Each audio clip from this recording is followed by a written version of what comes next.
wannan wani abu ne na farko da aka taɓa yin sa a Kannywood, wanda mun faɗa a baya cewa tunda aka dawo zamanin series ba a yi wani fim ɗin Hausa series fim wanda ba a sanya shi a Arewa 24 ba kuma ya samu yawan makallata a cikin ƙanƙanin lokaci sama da mutum 500,000. To yanzu haka muna da aƙalla makallata 650,000 da ɗan motsi, kuma tuni a jiya Laraba da episode 2 mun ga yadda mutane suka raja a wajen kallonsa da kuma bayyana ra'ayoyinsu musamman akan yadda fim ɗin ya tafi.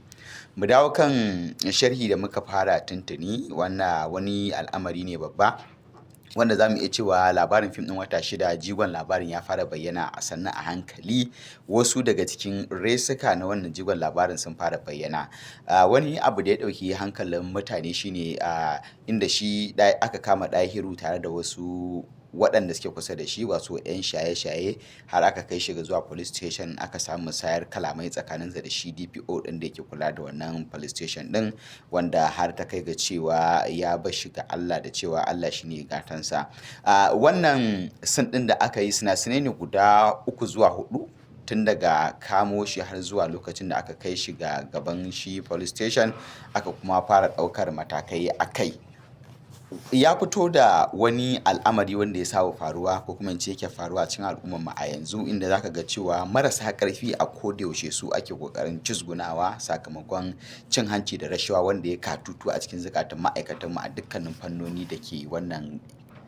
cin hanci da rashawa wanda ya riga da ya katutu a cikin al'ummarmu, wanda za ka ga cewa mafiya yawan lokuta su kansu 'yan sandan da ake kai musu masu laifi kenan, marasa gaskiya, sukan yi ƙoƙari su karɓi wani abu daga hannayensu a sake su. Ƙarshe waɗanda laifukansu bai taka kara ya karya ba za ka ga an kai su kotu, daga kotu an kai ga zuwa gidan yari. Idan muka kalli abin da ya faru tsakanin Ɗahiru da shi DPO, ba wani abu ya yi wanda ya saba wa doka ba. Dokar ƙasa musamman irin ta Najeriya ta kuma mulkin dimokuraɗiyya ta ba wa dukkanin ɗan ƙasa damar furta albarkacin bakinsa a duk lokacin da ya ga wani abu da za a saba masa, musamman batu na tauye haƙƙi, domin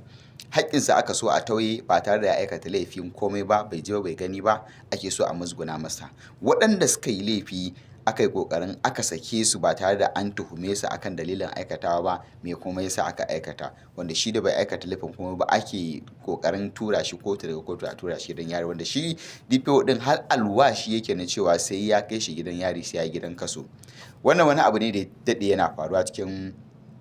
al'ummarmu,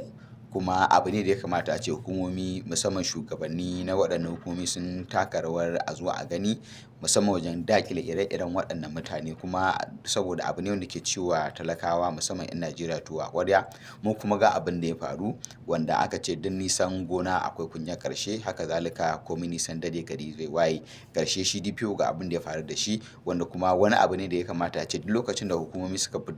kama masu laifi irin wannan, a hukunta su kuma a fito da shi. Wannan kenan wani jigo da aka shigo da cikin shirin Wata Shida, wanda ya aika saƙo ga su kansu 'yan jami'an tsaro na kowane fanni da kuma al'umma waɗanda su ake kiyaye rayukansu da dukiyoyinsu. Mu koma kan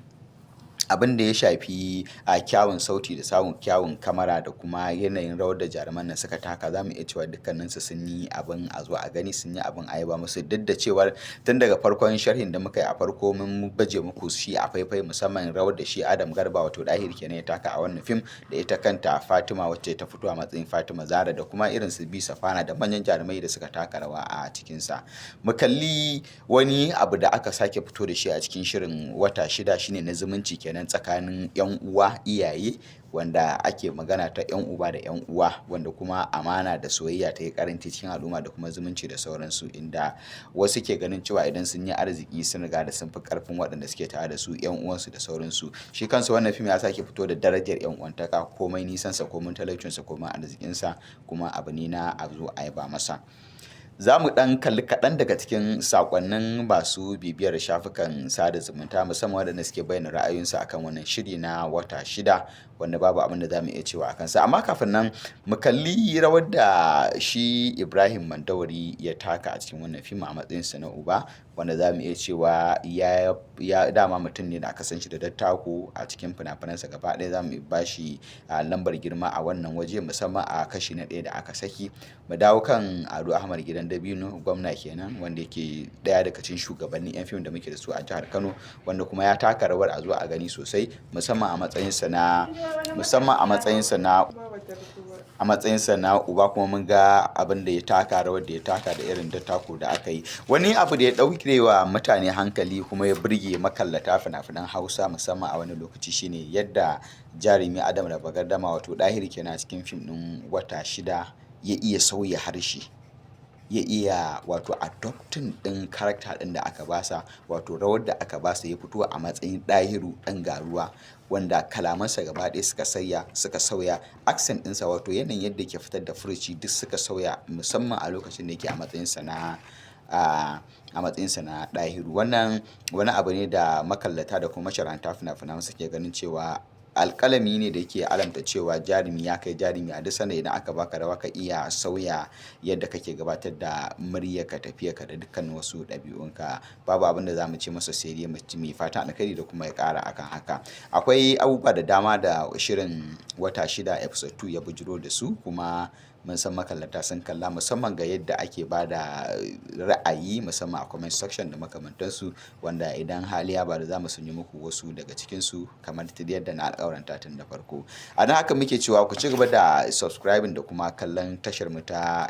MSM Hausa da ke YouTube da kuma Mshele Media da ke Facebook da Instagram domin ganin shirin fina-finan Hausa da dama waɗanda muke kawo muku. Akwai su da dama da za mu ci gaba da kawo muku a daidai wannan lokaci. Haka kuma a ci gaba da kallon fim ɗin wato Wata Shida a tashar Media Hausa TV.